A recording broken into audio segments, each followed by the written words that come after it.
Apocalipsis 21, 1 al 6.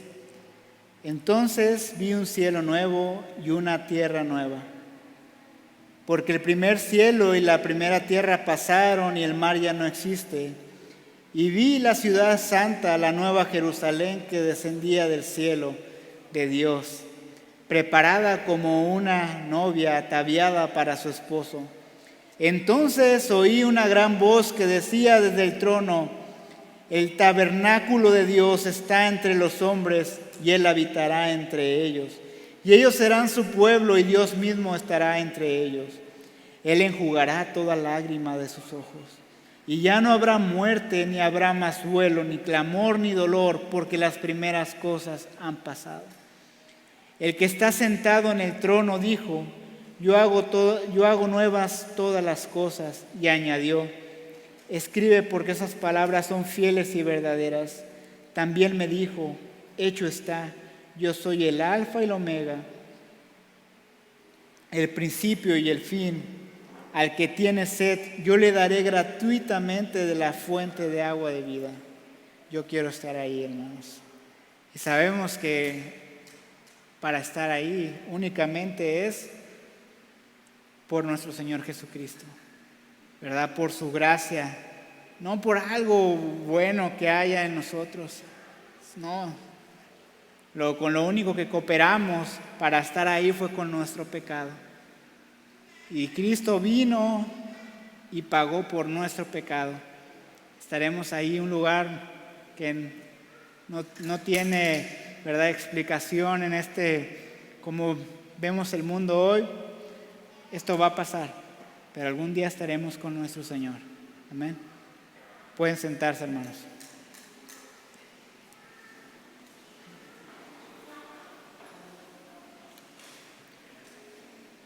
Vamos a tener un tiempo de ofrendas, hermano.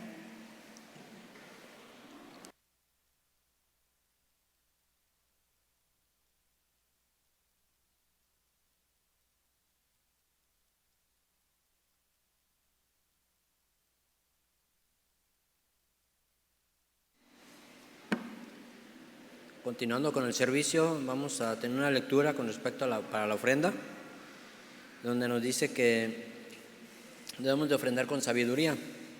En Lucas 19, 11, 26, no lo vamos a leer por tiempo, pero nos recuerda que debemos ser sabios administradores de lo que Dios ponga en nuestras manos. Pues todos tendremos que dar cuentas a Dios de lo que Él pone en nuestras manos. Debemos ser sabios en la administración de todos los aspectos de nuestras vidas. El Señor nos demanda a ser sabios y buenos administradores de nuestro tiempo, de nuestros pensamientos, de nuestros dones y talentos, relaciones interpersonales, así como de nuestra economía también. Si no somos capaces de ser buenos administradores de lo que el Señor ha dispuesto poner en nuestras manos, claro está, en el mensaje de la parábola de Jesús sobre los siervos, estaremos destinados al estancamiento y al retroceso. En 1 Pedro 4:10 dice: cada uno según el don que ha recibido, ministrelo a los otros, como buenos administradores de la multiforme gracia de Dios. En Marcos 12:43 al 44 dice: Jesús llamó a sus discípulos y les dijo: les digo la verdad, esta viuda pobre ha dado más que todos los demás que ofrendan, pues ellos dieron una mínima parte de lo que les sobraba, pero ella, con lo pobre que es, dio todo lo que tenía para vivir. Oremos. Padre, le damos gracias en esta mañana porque podemos ver su misericordia, su amor, Señor, para con nosotros. En esta mañana también agradecerle porque podemos tener, Señor, un trabajo en donde usted, Señor, pues nos ha puesto, Señor, en ese lugar. Y Padre, agradecerle porque a través de ello podemos obtener, Señor, la economía, Señor, para sustentar nuestro hogar. Y también queremos pedirle para que también pueda hacerlo, Señor, para esta iglesia y para las necesidades de ella. Le agradecemos, Señor, por todo esto, en nombre de Cristo Jesús. Amén.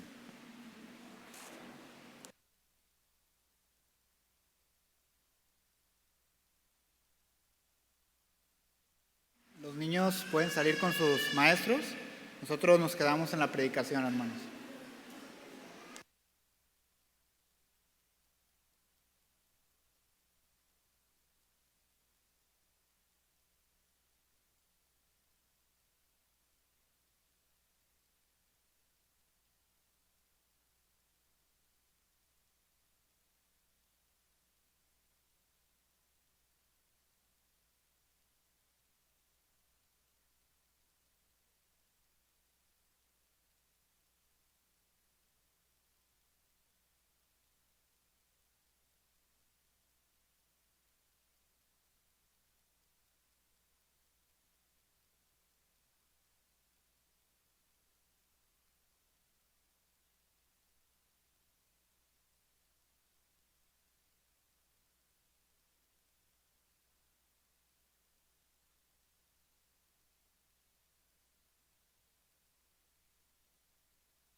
Buenos días, todavía este domingo 28 de noviembre. Qué bueno que podemos reunirnos un buen número de hermanos para ver juntos la palabra de Dios, estar aprendiendo juntos lo que el Señor nos quiere decir. Y permítame, antes de que pueda iniciar con la predicación, hacerles un comentario respecto a algunas noticias y cosas que vamos probablemente a estar escuchando o viendo en la televisión, en la radio, acerca de un aumento en el número de contagios. No hay que olvidar, hermanos, en quién está nuestra confianza y en quién está nuestra esperanza. Está en el Señor, está en su cuidado, está en su amor, en su ayuda para nosotros. Aún con ese entendimiento hay que seguir teniendo las medidas de precaución, las medidas de cuidado, de higiene y todo eso que se nos recomienda, a fin de que pues no veamos en las próximas semanas alguna situación en la cual pues otra vez nos veamos en conflicto de volver a reunirnos o alguna cosa. Entonces, avisando ya con anticipación, y creo que ya también tenemos un poquito de experiencia en las cosas que han venido aconteciendo, pero sí, hermanos, siempre que viene algo así, viene una ola de contagios, pero más que todo una ola de temor. Y hay que siempre tener nuestra confianza en el Señor. Hermanos, si por nosotros fuera, ya hace mucho que hubiéramos partido de aquí, pero el Señor nos ha cuidado en muchas cosas. Y hay que seguir confiando, cuidándonos y confiando en que el Señor es quien tiene el cuidado de nosotros. Bueno, habiendo dicho esto, hermanos, quiero empezar con esta predicación hablando de algo que ha sido notorio si usted ha podido leer las Escrituras en el Antiguo Testamento. Y es que a lo largo de la historia del pueblo de Dios, desde comienzos de las Escrituras, hemos visto que los falsos maestros siempre han sido un problema que se ha tenido que enfrentar. Iniciando, por ejemplo, con Balaam en el libro de Números, continuando con los profetas de Baal, más adelante en tiempos de Elías, avanzando con los falsos profetas en los tiempos de Jeremías y concluyendo en el libro con en los evangelios, hablándonos acerca de los líderes religiosos, falsos maestros también, induciendo, guiando al pueblo hacia la mentira, hacia el error. Estos falsos maestros siempre han sido un motivo de ruina para el pueblo de Dios. Y el ángulo desde el cual ha venido el ataque de estos falsos maestros han sido muy variados. En algunos casos, falsos maestros están fuera del pueblo de Dios, como en el caso de Balaam. En otros casos están dentro del pueblo de Dios, pero distinguidos, como los profetas de Baal y los profetas del Señor. En algunas otras ocasiones están camuflados, como si fueran verdaderos profetas de Dios, pero en realidad son enviados de Satanás. Y finalmente hay quienes están en posiciones de autoridad y desde esas posiciones de autoridad guían al pueblo de Dios hacia el error, como en los tiempos de nuestro Señor Jesucristo. En cualquier caso, han sido sumamente peligrosos. Y aunque ha sido más fácil señalar, por ejemplo, a falsos maestros afuera, el asunto de los falsos maestros dentro de la iglesia, instalados en posiciones de autoridad, es algo muy, muy complicado. No es difícil señalar a los falsos maestros de afuera, porque no tenemos una asociación con él. Pero ¿qué sucede, hermanos, cuando dentro de nuestra iglesia, por ejemplo, se levanta uno de nuestros amigos, de nuestros hermanos queridos, de nuestros maestros, y se empieza a inclinar hacia una doctrina errática? ¿Qué sucede cuando alguien empieza a caer en el extremo de alguna creencia, yéndose tras la mentira y tratando de engañar a otras personas dentro de la propia congregación? Ahí las cosas no son tan fáciles, ¿verdad? Y a menudo, debido a la relación y asociación que tenemos con esa persona, pues tendemos a escuchar un poco más, a estar cerca de, y finalmente hasta podemos llegar a ser engañados yéndonos junto con él después de una reprensión, de una amonestación y al final hasta una expulsión de la iglesia. Primera de Juan 2:19 nos dice: salieron de nosotros, pero en realidad no eran de nosotros, porque si hubieran sido de nosotros habrían permanecido con nosotros, pero salieron a fin de que se manifestara que no todos son de nosotros. Frente a ese panorama, hermanos, ¿cómo podemos reconocer a un falso maestro? ¿Qué medios podemos tomar para enfrentar su influencia dentro de la iglesia? Confío en que juntos, hermanos, vamos a poder encontrar respuesta a estas dos preguntas tan importantes. ¿Cómo podemos reconocer a un falso maestro y qué medidas podemos tomar para enfrentar su influencia? Y vamos, en la porción que tenemos hoy es Tito, la carta del apóstol Pablo a Tito, capítulo 1, en los versículos 10 al versículo 16. Quiero pedirle, por favor, si cuando usted lo encuentre, me acompaña poniéndose de pie. Mientras doy lectura a la palabra de Dios, por favor que usted me siga con su vista, tratando de entender estas palabras. Dice así, voy a leer en Reina Valera: porque hay aún muchos contumaces, habladores de vanidades y engañadores, mayormente los de la circuncisión, a los cuales es preciso tapar la boca, que trastornan casas enteras, enseñando por ganancia deshonesta lo que no conviene.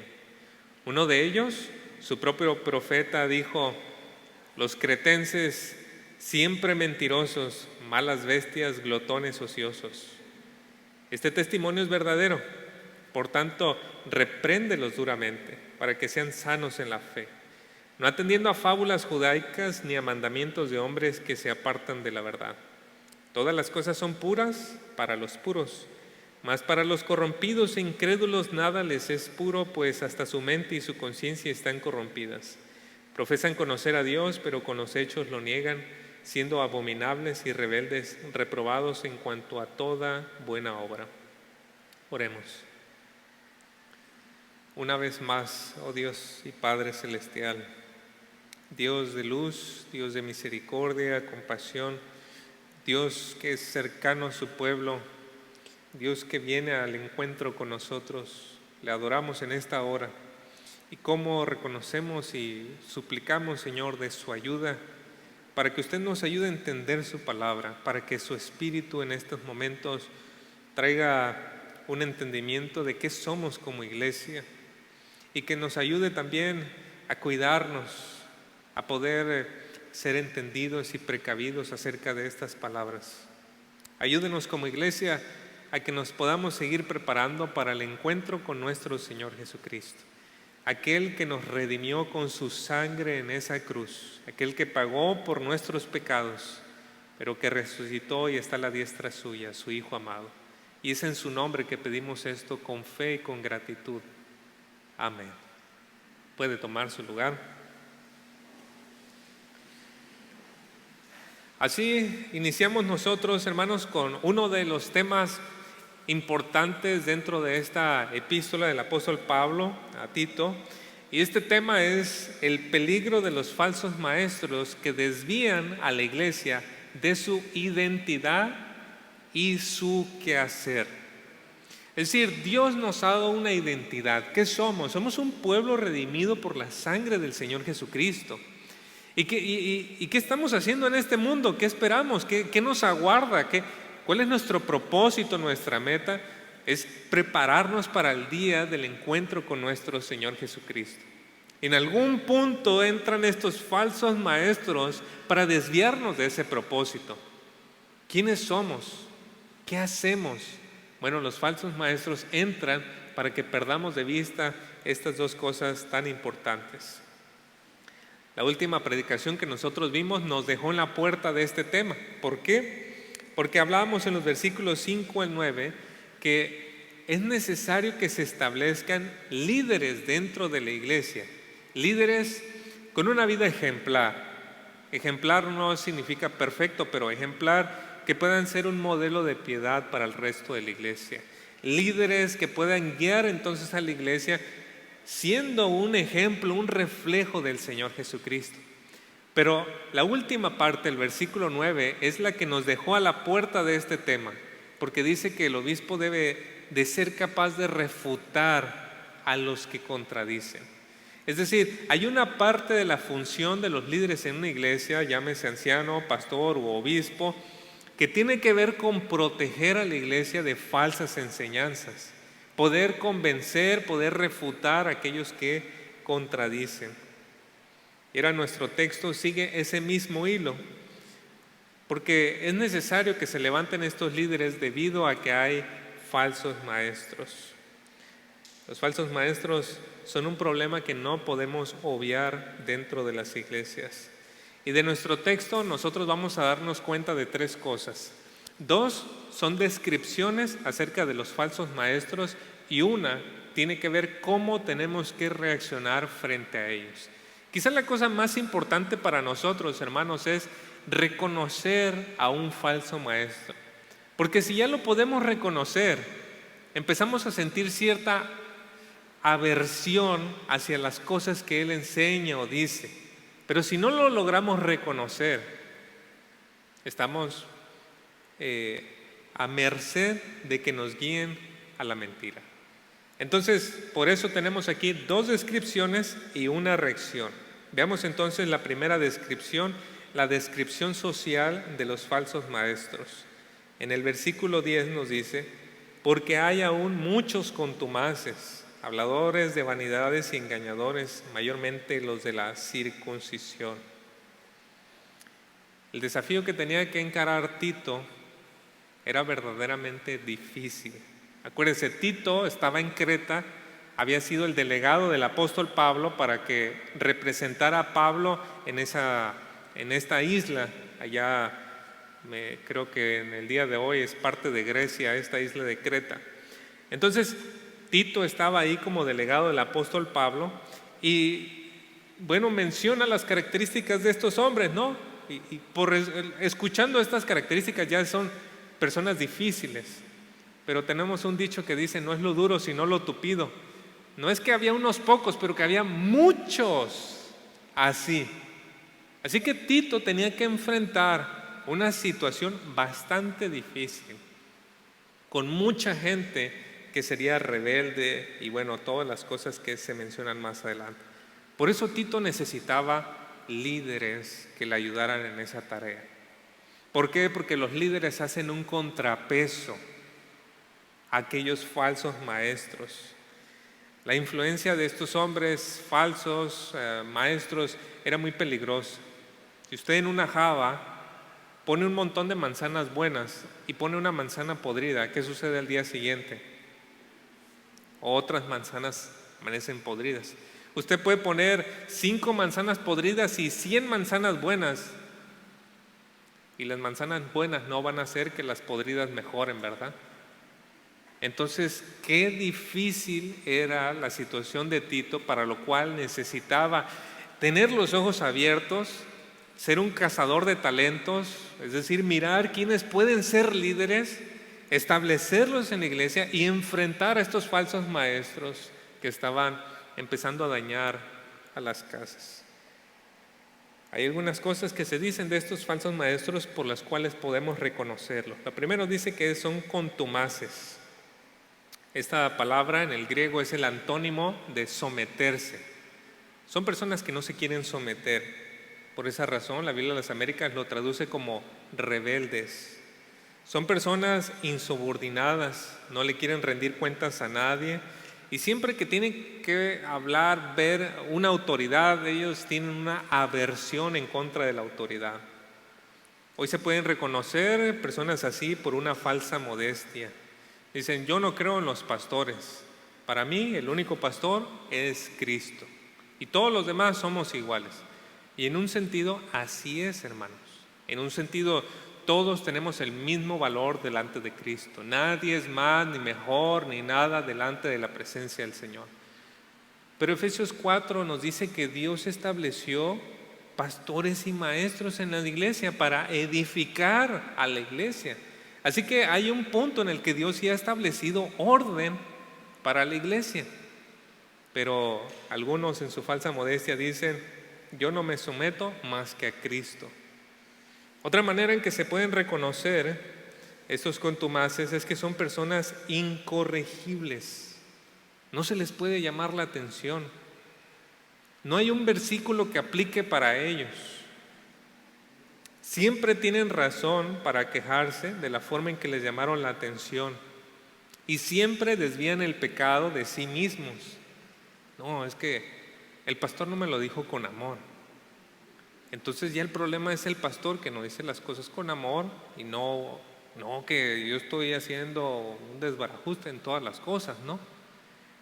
Entonces, ahí ya está una de las características. Estos contumaces están dispuestos a trabajar en equipo siempre y cuando sea en sus términos, en su horario, en su manera, con sus posibilidades o si los dejas encargados. Solamente en esa manera pueden trabajar en equipo. Y una persona así, hermanos, es más peligroso de lo que podemos dimensionar. También describe a estos como habladores de vanidades. Y aquí se describe como personas que tenían una plática que no tenía ningún provecho, como un charlatán. Y si usted alguna vez ha ido a una ciudad grande, México, Guadalajara, ha estado en algún mercado, caminando por ahí, usted ya conoce a alguno que otro charlatán, ¿verdad? Ese hombre que te vende unas gotas y conoce más de medicina que el oncólogo y todos los demás especialistas, que conoce más de biología que aquel que se graduó con un doctorado, que conoce más de física y de todo esto y de que los mismos científicos de la NASA, y te vende esas gotitas en 50 pesos que te van a aliviar el cáncer. Pero lo interesante es que hay gente alrededor de él comprándole el remedio milagroso para bajar de peso completamente, estar en una silueta, esto y el otro, en 20 días. Son charlatanes, habladores de vanidades. Pero si usted no ha tenido la oportunidad de ir a una ciudad grande y encontrarlos por ahí en los mercados, la verdad es que solamente tiene que abrir la aplicación de YouTube y darse cuenta que también hay otros tantos en el internet ahí, charlatanes que hablan de la vacuna como la marca de la bestia, que el mundo se va a acabar en algunos meses, que un puñado de hombres controla todo el mundo. Hay otros que también, por ejemplo, prometen salud, prometen prosperidad, pero a cambio de tienes que mandar una ofrenda significativa, una transferencia importante. Son charlatanes que engañan a las personas. Y miren, hermanos, la verdad es que hablan tan bien que cuando menos uno se da cuenta ya pasaron 5 o 10 minutos que está ahí. Porque, no sé, son maestros de la dicción, son maestros de que parece que dicen las cosas incompletas y uno siempre quiere escuchar más. Y hermanos, muchas personas No es que sean charlatanes, pero esa información que reciben les parece tan convincente que a veces quieren comunicarla con otras personas y piensan que así es lo correcto. Pero tenemos que reconocer, un falso maestro es contumaz, es un charlatán y luego dice que es un engañador. Esta es una descripción muy relacionada con el anterior, pero aquí se pone el énfasis en la intención, engañar. Hay personas que se sienten muy convencidas de que la Escritura dice tal cosa y lo dicen porque piensan que así pueden ayudar a los demás. Pero estos de quienes hablan estos versículos son gente que trata de manipularte. Toda su intención es llevarte a un punto en el que ellos puedan sacar algún provecho de ti, manipularte. Así son los falsos maestros. Las personas engañadas son otra cosa, pero los falsos maestros son maestros en el arte de la manipulación. Y aquí, para bien nuestro, dice que específicamente los que tienen estas características son los de la circuncisión. ¿Quiénes son estos de la circuncisión? Son el grupo judío que creyó que Jesús de Nazaret era el Mesías prometido. Pero, decimos, pastor, pues esos son los cristianos. Antes de ir tan rápido a esa conclusión, estas son personas que dentro del judaísmo tenían sus creencias muy particulares y que creen en el Mesías, en Jesús, que es el Mesías, pero no dejan esas ciertas creencias, esas ideas que están fuera de lo que era la fe bíblica. Así que estaban bien camuflados, porque uno los miraba y no, pues hermano, hermana, si tú también crees que Jesús es el Mesías, no, pues eres mi hermano. Pero en el fondo había creencias erráticas. ¿Será suficiente para nosotros aquí reconocer a estos falsos maestros como de trasfondo judío? Pero vamos a hablar más adelante de ellos. Versículo 11 nos dice: a los cuales es preciso tapar la boca, que trastornen casas enteras enseñando por ganancias deshonestas lo que no conviene. Y recuerden ustedes, hermanos, la iglesia o las iglesias no se reunían en lugares como nosotros tenemos ahorita.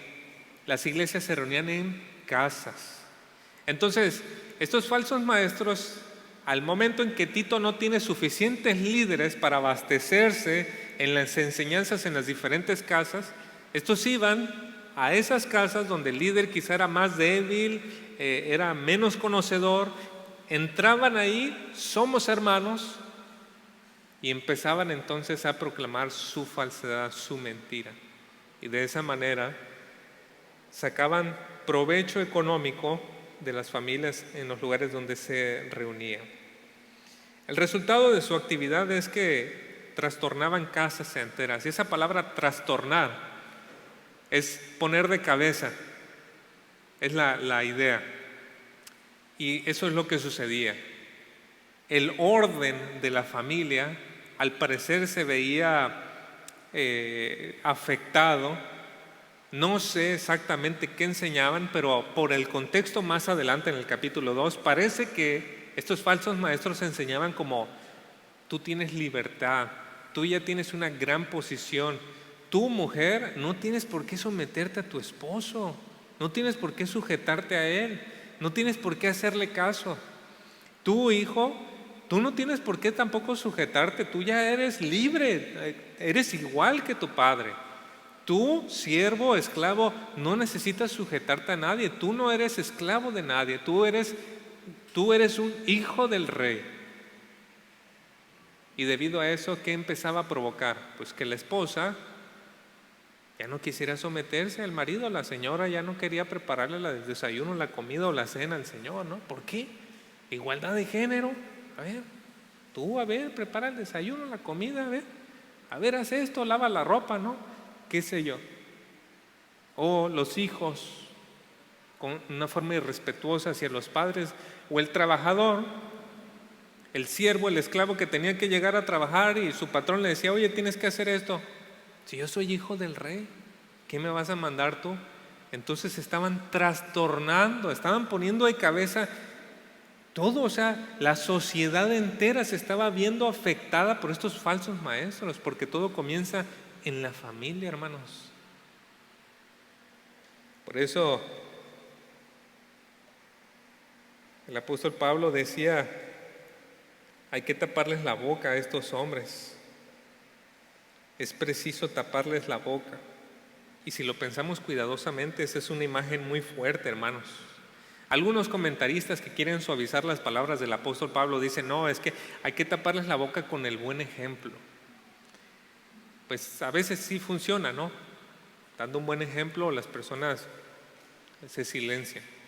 Pero por el contexto que vamos a ver más adelante, que Pablo le dice a Tito, repréndelo severamente, me parece que el ejemplo es como lo mínimo. Hay que taparles la boca en el sentido de darle argumentos fuertes, convincentes y decirle, ya deja de estar enseñando eso.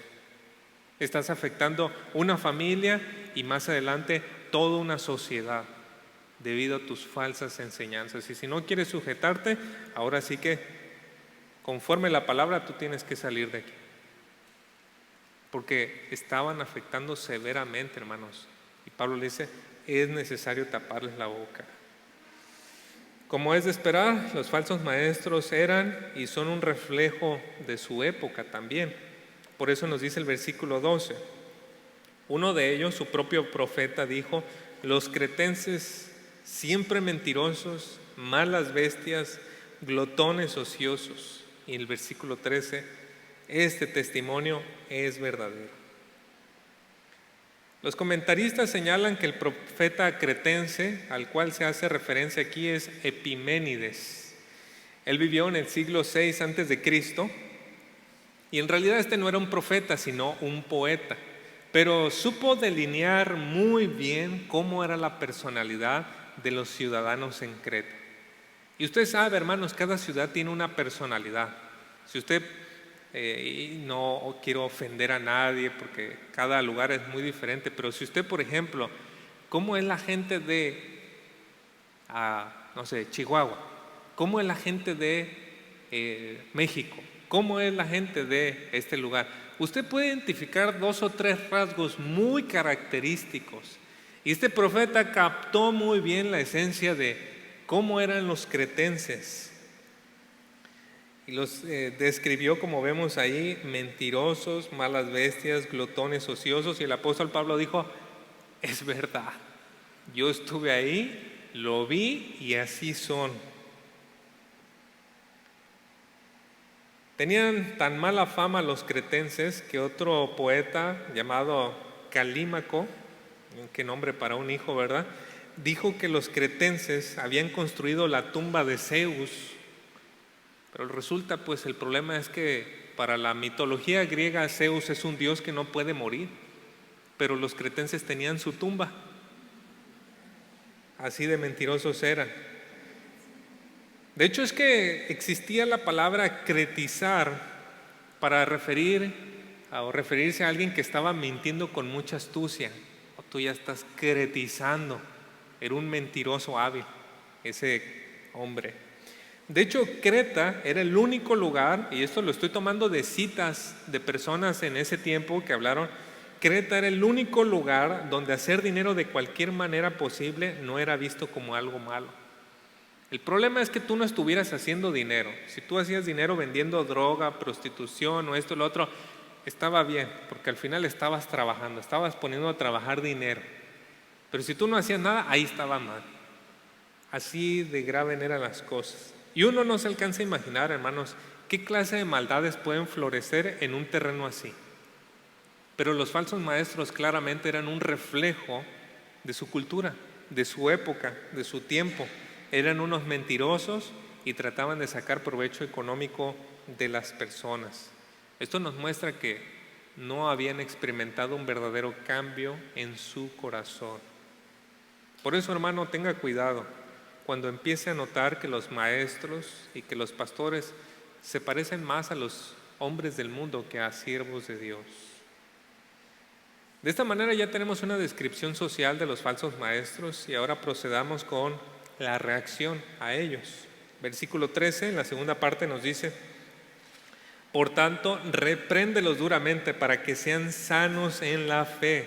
Versículo 14, no atendiendo a fábulas judaicas ni a mandamientos de hombres que se apartan de la verdad. Aquí están divididos los expertos en entender hacia quién están dirigidas estas palabras. ¿A quiénes se les tiene que reprender severamente? ¿Se tiene que reprender a los cretenses, ciudadanos de esta isla de Creta? ¿O se tiene que reprender severamente a los falsos maestros de Creta? Bueno, hay evidencia, hay aporte para los dos casos. En el primer caso es el contexto. Atrasito, pues está donde habla acerca de los ciudadanos. Pero en el contexto más amplio, me parece mejor que encajan más los falsos maestros. Y es a ellos entonces a quienes se les tiene que reprender severamente. Porque los ciudadanos, pues no vas a andar regañando a la gente que anda en la calle, pero sí a un falso maestro que esté dañando a la iglesia. Entonces me parece que por esa razón este versículo está hablando más acerca de los falsos maestros, que es necesario reprender severamente. Una reprensión dura va más acorde con la conducta de estos falsos maestros, como lo acabo de mencionar. Hay que ver también, hermanos, que reprender severamente no se refiere a un regaño violento. Reprender es exponer una falta con el fin de corregir. Y severamente es una palabra que se puede traducir también como precisamente o secamente. En otras palabras, Pablo le decía a Tito, Tito, no te quiero ver sentado con ese falso maestro tomando un cafecito con unas galletas, diciéndole, oh, qué interesante tu punto, no, mira, está bien, pues hay que establecer vías de diálogo y ver cómo se conecta aquello con esto. No. Pablo le está diciendo a Tito, estás viendo que está mal, estás viendo lo que dice la Escritura, tienes que señalar clara y directamente, eso está mal, secamente, directamente. Y hermanos, pues para cualquiera eso es difícil. O sea, si usted no tiene una personalidad fuerte, rígida, se escucha muy feo hacer eso. Pero en ocasiones en que he podido ver, no dentro de la iglesia, pero en otros tiempos que estuve sirviendo, uno de los pastores con quien estuve, había alguien enseñando falsas enseñanzas y él llegó muy respetuosamente, pero señaló claramente el error y le dijo, esto estás haciendo mal, ¿con qué intenciones vienes? Mire, eso fue de gran ayuda. Y eso me pareció a mí que en su momento sofocó muchas cosas que el falso maestro podía aprovecharse para hacer daño a la iglesia. Suena feo, suena duro, hermanos, reprender secamente, pero en casos tan terribles como este, a los cuales tenía que enfrentar Tito, era necesario, debido a la maldad y a la astucia con la que ellos procedían. Pero todo tenía una intención, hermanos. Dice, para que sean sanos en la fe. ¿Y qué es ser sano en la fe? Bueno, el versículo 14 nos dice que para ser sanos en la fe hay que desechar las fábulas judaicas. Otras versiones dicen los mitos judaicos. Hace referencia a historias tradicionales que explican fenómenos sociales o naturales. Y desconozco exactamente cuáles eran las cosas que Pablo está señalando aquí, pero en la actualidad sí puedo señalar algunas cosas.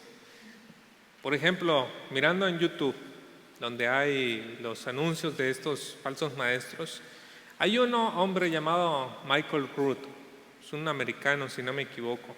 Él es afín a las ideas judaicas. Y solamente para que ustedes se den una idea de cómo tratan de enganchar a la gente, uno solamente necesita leer los títulos de sus mensajes. Aquí le va uno de los títulos. El 99% de las iglesias cristianas ignoran esto. Pues ¿qué pasa? Que usted quiere ser ese 1%, ¿verdad? Que conozca esa verdad que él conoce. No quiere estar dentro del 99% que son ignorantes. Quiere ser ese 1%. Ahí le va otro título. El rapto que usted imagina nunca llegará. ¿Ah, cómo? ¿No va a venir el Señor? Entonces usted le da clic ahí. ¿Cómo? A ver ese rapto. Otro de los títulos, farmaquia, la hechicería que domina el mundo. Y usted, farmaquia, suena como farmacia, medicina, vacuna. Y le da clic. Otro de los títulos, por fin, la verdadera fecha del nacimiento del Mesías. Oh, no, pues este hombre sí conoce lo que 20, 40 doctorados no han podido encontrar. La verdadera fecha del nacimiento de Jesús.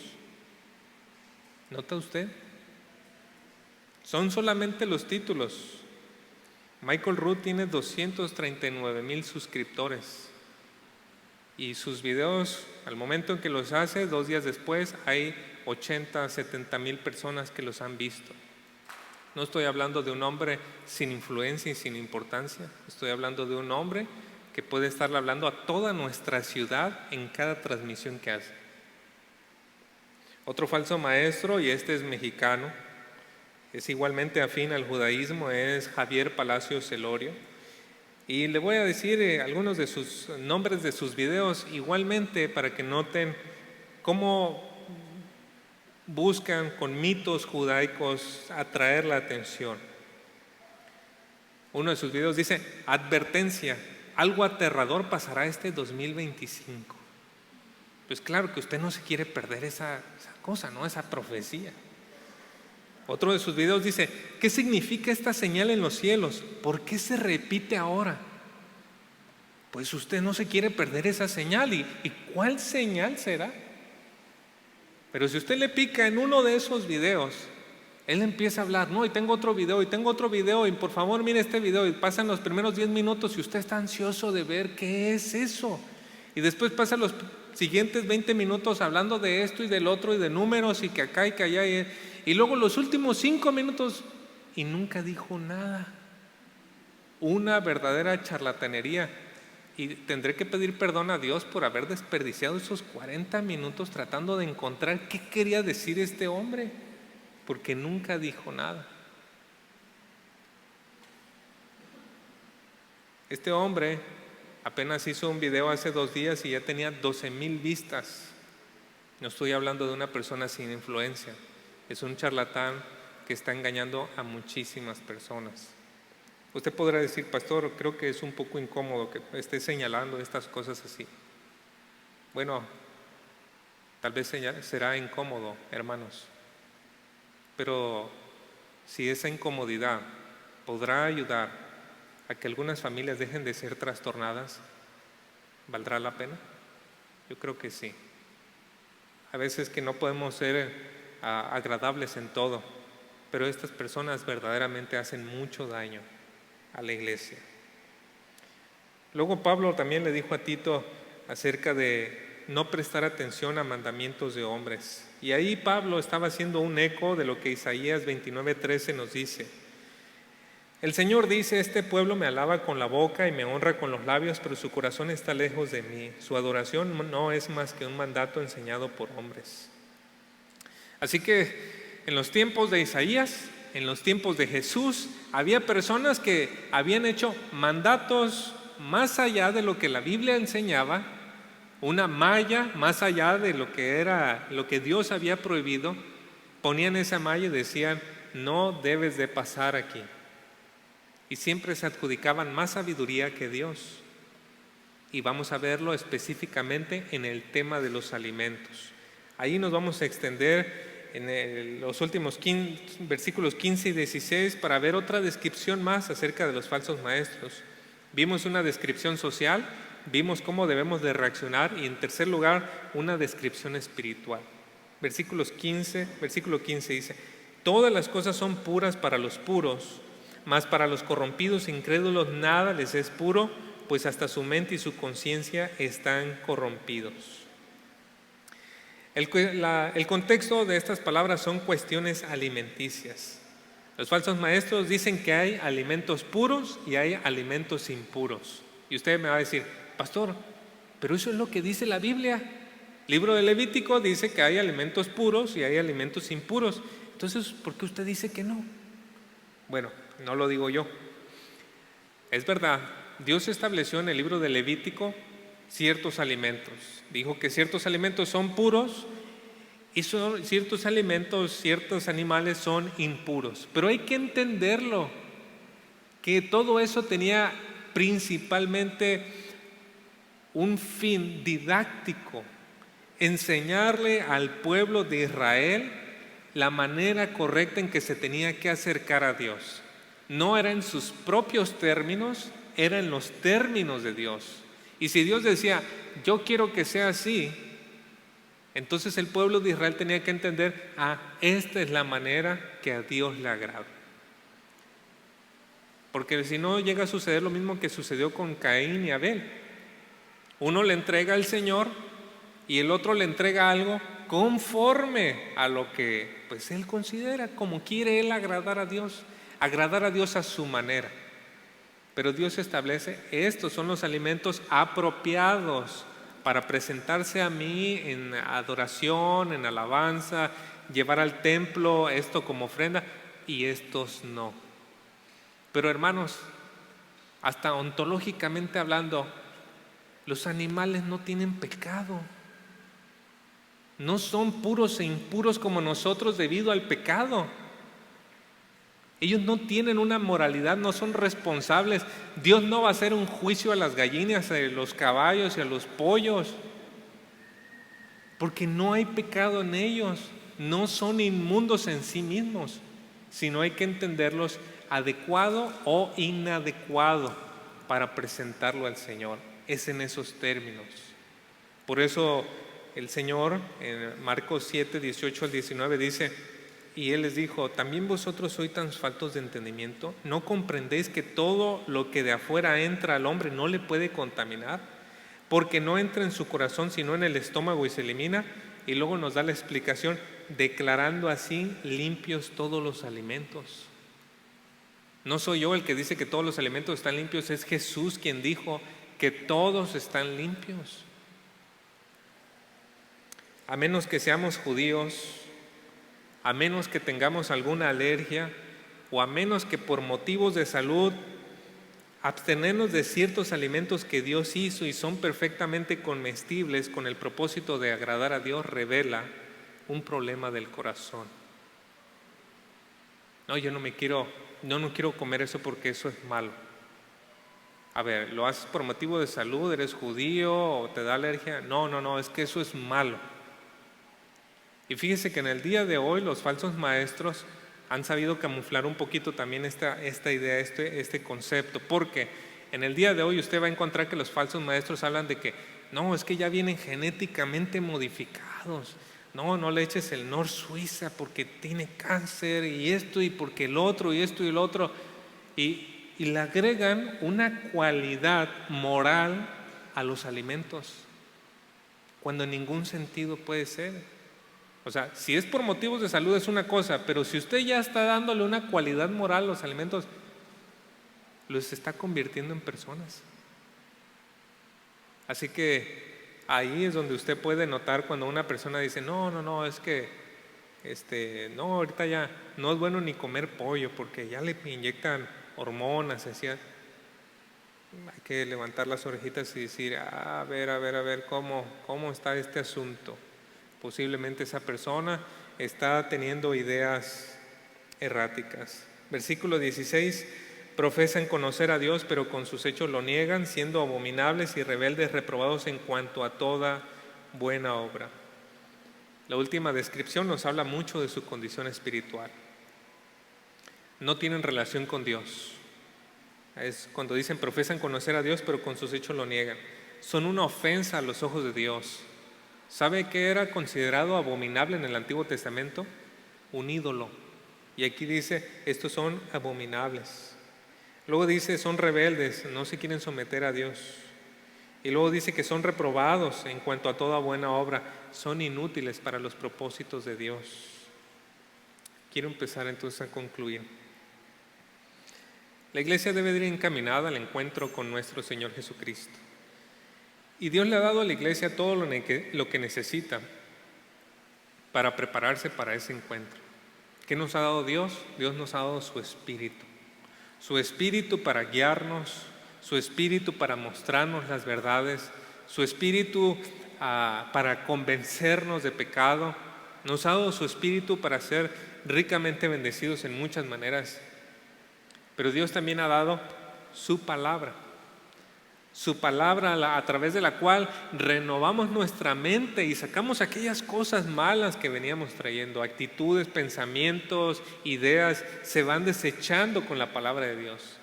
Pero Dios también ha dado pastores y maestros para poder guiar y conducir a la iglesia hacia el encuentro con el Señor Jesucristo. Hay que cuidar mucho, hermanos, que nada nos descarrile de esa meta. Ahora que existen tantos engañadores y que está resurgiendo un movimiento judaico, tenemos que cerrar filas, hermanos, y tener nuestros ojos bien abiertos. Como dijo el apóstol Pablo, ¿quién nos estorbó? Que nada nos estorbe, hermanos, que nada nos estorbe para caminar hacia ese día, el encuentro con nuestro Señor Jesucristo. Por eso, hermanos, quiero resumir todo este mensaje en esta exhortación. Sigamos al encuentro con nuestro Señor Jesucristo, vigilantes de los falsos maestros. Vamos a orar. Padre nuestro, no alcanzamos a dimensionar el daño que estos hombres hacen a las personas. No alcanzamos a dimensionar porque ninguno de nosotros ha entrado al castigo eterno y ha vuelto para poder decir, así pasa con las personas que se desvían de la verdad. Por eso oramos, oh Señor, que nos ayude a tener nuestros ojos bien abiertos, a creer lo que su palabra dice, que nos proteja también, que nos dé mucho discernimiento para tener cuidado de las falsas enseñanzas que hay. Que nos ayude, Señor, frente a esta maldad, que nos proteja, por favor, oh Dios. Bendiga a su iglesia, Señor, y sígame ayudando a mí para poder seguir hablando su palabra con fidelidad y con un corazón íntegro para usted. En el nombre de Cristo Jesús, amén. Que el Señor les bendiga.